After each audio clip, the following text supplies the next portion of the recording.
Es un gozo de nuevo estar aquí compartiendo la palabra de Dios.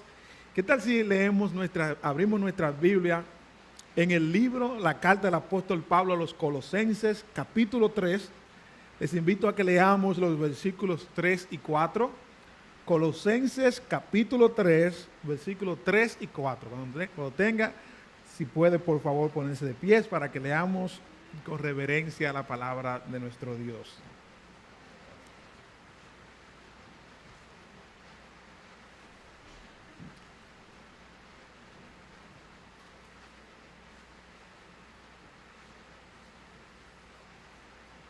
Colosenses, capítulo 3, versículo 3. Vamos a leer 2 versículos solamente. Leemos la palabra de Dios. Porque habéis muerto y vuestra vida está escondida con Cristo en Dios. Cuando Cristo, vuestra vida, se manifieste, entonces vosotros también seréis manifestados con Él en gloria. ¿Qué tal si lo leemos de nuevo?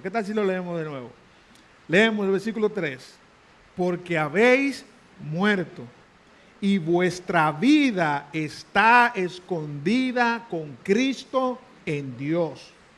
Cuando Cristo, vuestra vida, se manifieste, entonces vosotros también seréis manifestados con Él en gloria. Amén. Vamos a orar. Padre, gracias te damos por recibir nuestra adoración. Tú eres digno de toda gloria y de toda honra, Padre. Gracias por escuchar. Creemos por fe que tú has escuchado nuestras oraciones y que responderás según tu buena voluntad. Padre, ayúdanos ahora a escuchar con atención, con reverencia tu palabra. Habla a nuestra vida. Que tu Espíritu Santo se mueva con poder en nosotros. Que llames a salvación, que llames a arrepentimiento, que transformes, Señor, nuestra vida. En el nombre de Jesús. Amén. Pueden sentarse, hermanos.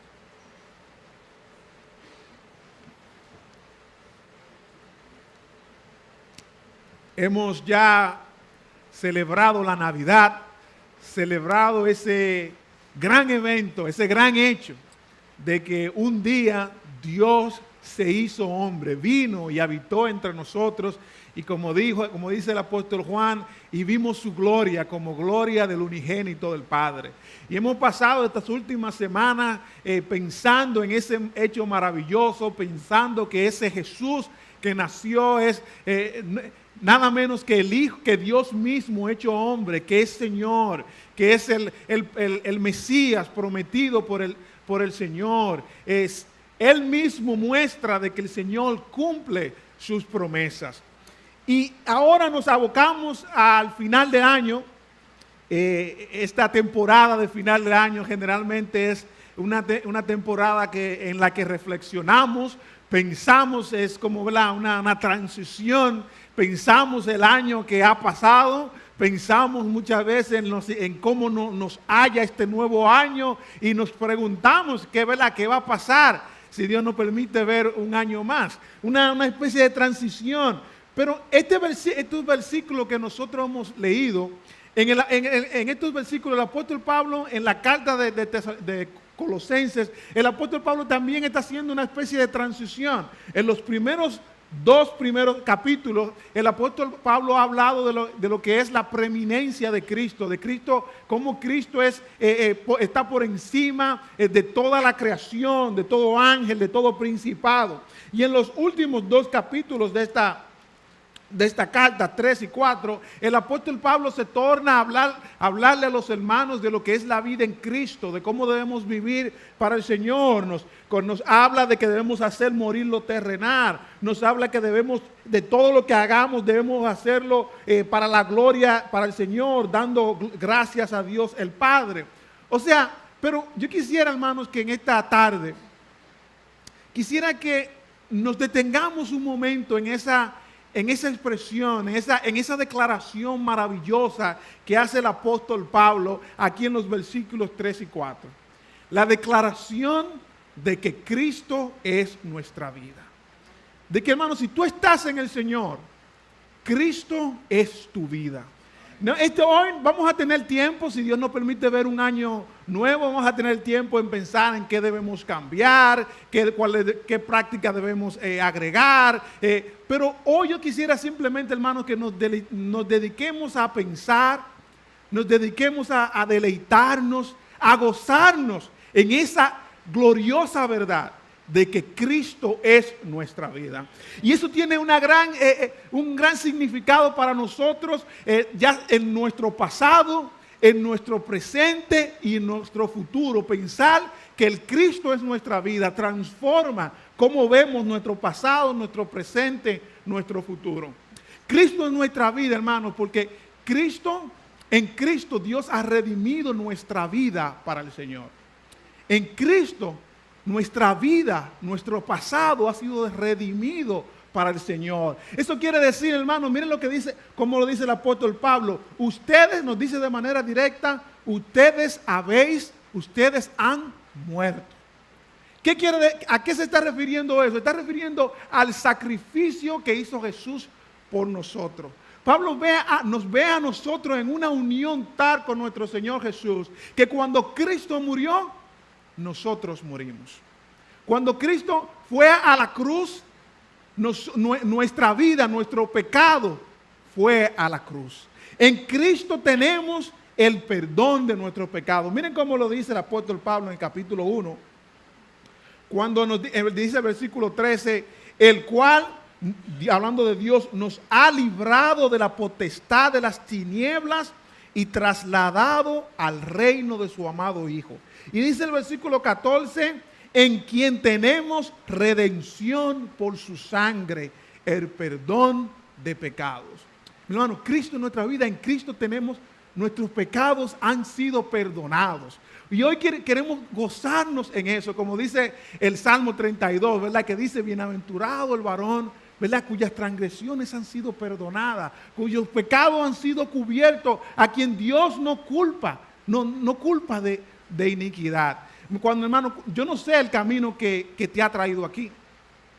No sé de dónde vienes exactamente, no sé en qué has fallado. Generalmente cuando pensamos en el pasado, damos gracias a Dios por todas las cosas que nos ha dado, pero siempre, si somos honestos, hay una medida de arrepentimiento, porque sabemos en áreas donde no hemos sido fieles a Dios, sabemos en áreas donde tal vez no hemos trabajado como el Señor ha querido, donde hemos fallado, pero el punto es que en Cristo, estando en Cristo, tenemos perdón de nuestros pecados.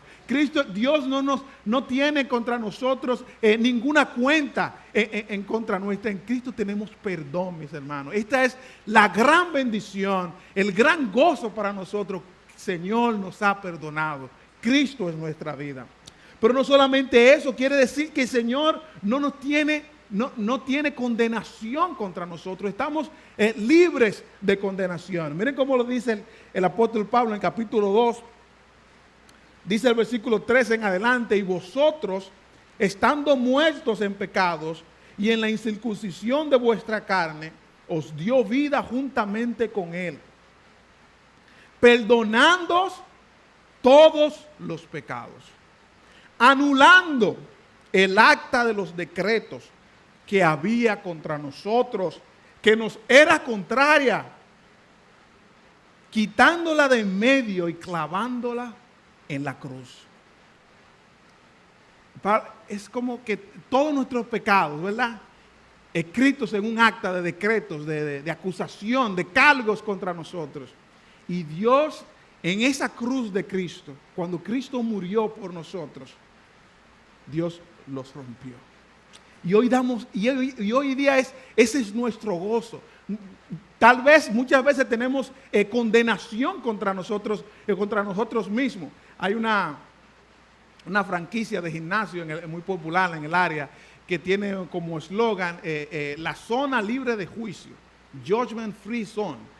que es, y ellos te están diciendo, no, cuando tú vienes aquí, tú te pones a hacer ejercicio, y no hay juicio contra ti. O sea, no hay, porque ellos mismos reconocen, aún la persona del mundo reconoce, ¿verdad?, que la culpa, la condenación, a veces con nosotros como seres humanos nos ata, ¿verdad? Y nos impide pasar adelante.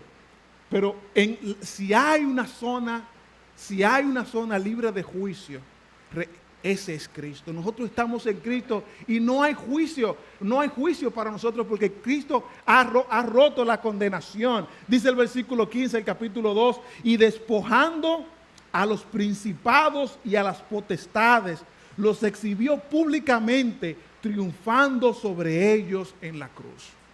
Pensamos en nuestro pasado y aunque no es perfecto, aunque tenemos muchas cosas de las cuales nos arrepentimos y venimos delante de Dios, hoy día nos gozamos de que porque Cristo en nuestra vida tenemos perdón, tenemos liberación. Nuestra vida, difícil o fácil, con riqueza o con pobreza, ha sido redimida para el Señor. Pero el hecho de que Cristo en nuestra vida no solamente nos habla, tiene implicaciones para cómo vemos nuestro pasado, también tiene implicaciones para cómo vemos nuestro presente. Porque Cristo en nuestra vida tenemos los recursos. Hoy día yo tengo los recursos para afrontar cualquier situación por la que yo esté pasando. Yo tengo los recursos para vivir como a Él le agrada. Yo no sé qué tal vez situación tú estás pasando, que tienes que afrontar la situación de una enfermedad, la situación de un problema familiar, pero la situación de un desempleo. Pero yo lo que sí creemos en base a la palabra de Dios es que tú y yo podemos afrontar esas circunstancias porque Cristo es nuestra vida. Y porque Cristo es nuestra vida, su poder está en nosotros, para nosotros vivir como a Él le agrada. El apóstol Pablo lo dice en el capítulo 1, versículo 11, cuando dice, fortalecidos con todo poder, conforme a la potencia de su gloria, para toda paciencia y longanimidad. Dice más adelante el capítulo 2, versículo 6, por tanto, de la manera que habéis recibido al Señor Jesucristo, andad en Él. Así como ustedes recibieron al Señor Jesús por fe, anden en Él, permanezcan firmes en Él. El apóstol Pablo no conocía de manera personal a la iglesia de Colosas, pero él había oído de que ellos se habían arrepentido, de que habían venido al conocimiento del Señor. Y estaba gozoso con ellos. Él habla, el capítulo 1, versículo 4, dice, habiendo oído de vuestra fe en Cristo Jesús y del amor que tenéis para todos los santos. El apóstol Pablo estaba gozoso de que a ellos había llegado el Evangelio. Pero también se estaba preocupando porque había escuchado también que después que estos hermanos habían conocido el Evangelio, habían conocido al Señor Jesús, habían llegado a su iglesia ciertas doctrinas, ciertas enseñanzas que hacían a ellos correr el riesgo de desviarse de la fe en Cristo. Pero no era desviarse de la fe en Cristo como muchas veces pensamos, de que tal vez se iban a olvidar de Dios o iban a ir a vivir una vida disoluta. No, eran personas que querían hacer la voluntad de Dios, que estaban, hermanos, que estaban convencidos en vivir fieles para el Señor, pero estaban escuchando doctrinas que le hacían poner su confianza no en Cristo, sino en ellos mismos. Miren cómo lo dice en el capítulo 2, versículo 8. Él dice, mirad que nadie os engañe por medio de filosofías y huecas sutilezas, según las tradiciones de los hombres, conforme a los rudimentos del mundo y no según Cristo. Se estaban escuchando cosas que les decían que estaba poniendo su base, lo estaban haciendo ellos poner su base, su confianza en tradiciones de los hombres. ¿Y qué tenía que ver con eso? ¿A qué se refería? Muchas de esas cosas se referían a prácticas de disciplina, de cosas que ellos podían hacer para ser fieles al Señor. Más adelante en el capítulo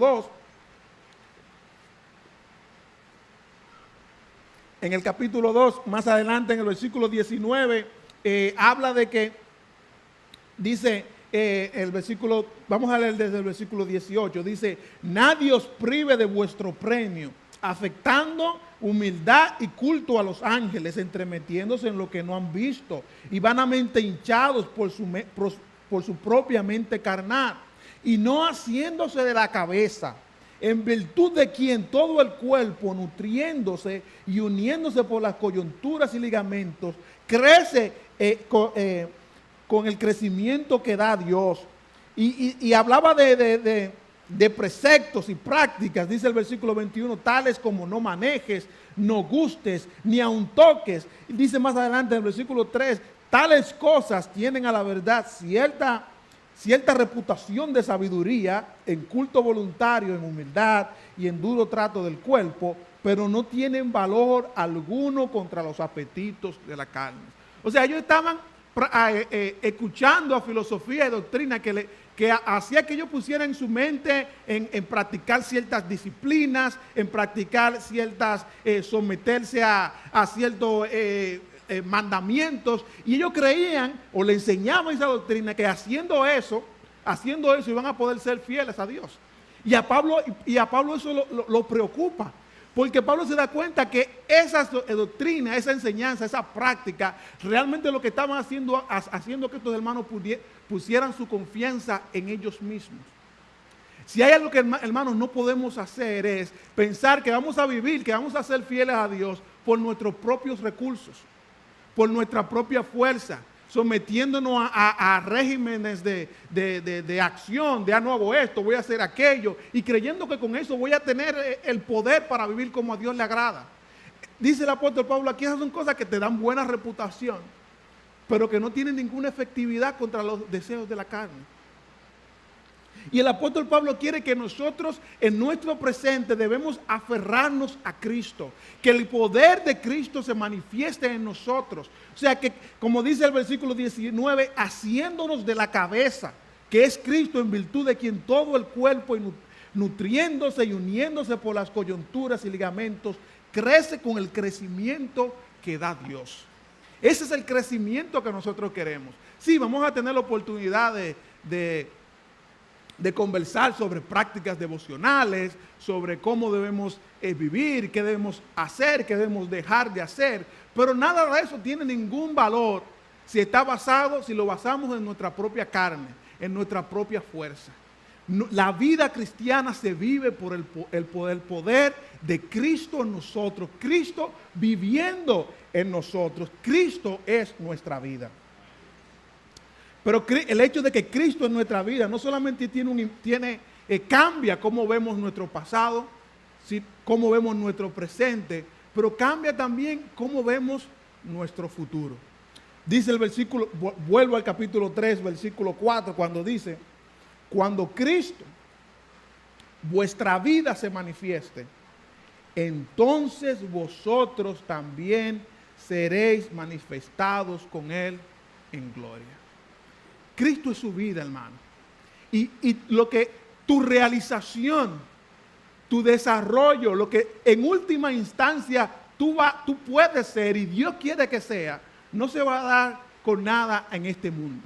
Se va a dar cuando Cristo se manifieste. Ahí dice, como dice el versículo 3, nuestra vida, quienes nosotros somos, está escondida con Cristo en Dios. Esa palabra escondida hace referencia como algo de gran valor, que usted lo oculta para asegurarlo. Para asegurarlo. Y la expresión que está escondida nos hace referencia a que todavía no se ha manifestado, ni se va a manifestar en este mundo quiénes nosotros somos, quiénes vamos a ser. Pero también hace referencia a la seguridad que tenemos en el Señor. Nuestra vida, hermano, está escondida con Cristo en Dios. Cristo es nuestra vida. Dice el versículo 4 que cuando Él se manifieste, entonces nosotros también seremos manifestados con Él en gloria. Nosotros no sabemos, hermanos, qué va a pasar. No sabemos qué va a pasar en nuestro futuro. No sabemos si el próximo año, la próxima semana va a ser una semana vamos a tener que luchar con enfermedad, vamos a tener, si vamos a poder cumplir las vacaciones de nuestros sueños, si vamos a pasar por una crisis económica. Lo que sí sabemos es que nuestro Señor tiene el control, de que nuestra vida está en sus manos y que Él la va a guiar a un puerto seguro. El 11 de noviembre, el mes pasado, se cumplió el aniversario número 100 del fin de la Primera Guerra Mundial. Un 11 de noviembre del año 1918, hace 100 años. Y esa guerra que sacudió el mundo entero, la primera guerra que tuvo características mundiales, se peleó en 3 continentes, miles de personas, hermanos, murieron, miles de personas fueron desplazados, miles de personas perdieron todo lo que tenían. Y cuando se acabó hace ya 100 años, muchos la llamaron que era la Gran Guerra, otros la llamaron con gran optimismo la guerra para acabar todas las guerras. Cuando la persona terminó, cuando los seres humanos terminaron de esa guerra, dijeron, esta fue la última guerra. Se formó lo que en ese tiempo se conoció como la Liga de las Naciones. Ya nunca va a haber problema. Ahora, ¿por qué ustedes creen que yo la llamé la Primera Guerra Mundial?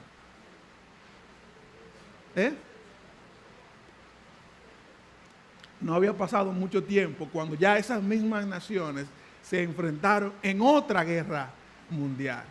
Y cuando se terminó esa otra guerra mundial, por allá por el 1945, se formaron las Naciones Unidas, todo iba a estar bien. No había terminado la Segunda Guerra Mundial cuando empezó la otra guerra, la Guerra Fría. Y todos sabemos cómo se fue prácticamente la segunda mitad del siglo entre guerras y rumores de guerra entre las grandes potencias del mundo. Pasó. Y empezó el nuevo milenio, el nuevo siglo. Y, ¿verdad? Y todo, yo creo que nosotros recordamos lo contento que estaba el mundo, un nuevo milenio. Bueno, no habían pasado 2 años cuando volvió la guerra en forma de 2 aviones que chocaron contra las Torres Gemelas. No sabemos lo que va a pasar. Y hoy día nosotros pensando, wow, 100 años que se acabó la Primera Guerra Mundial y cuánta muerte pasaron. ¿Y qué va a pasar? ¿Qué va a pasar en la humanidad en estos próximos 100 años si el Señor no viene? No sabemos. Si hay algo que sabemos los cristianos es que no debemos tratar de predecir el futuro, ¿verdad? Los adivinos no entrarán en el reino del Señor. Pero lo que sí sabemos es que nuestra vida está segura en el Señor, que nuestro depósito está seguro en Él. Yo tengo varios compañeros de trabajo que les gusta mucho, siguen mucho las acciones de la bolsa de valores. Yo a veces lo oigo en el corredor, de aquí para allá, fulano, mira, en su trabajo, pero tú sabes que ahora con la bolsa de valores en el celular, subió, bajó. Yo en lo personal no practico eso, me parece, en mi opinión personal, que es una forma más de apuesta, ¿verdad? Algunos le apuestan a los caballos, otros le apuestan a la bolsa de valores. Esa es mi opinión.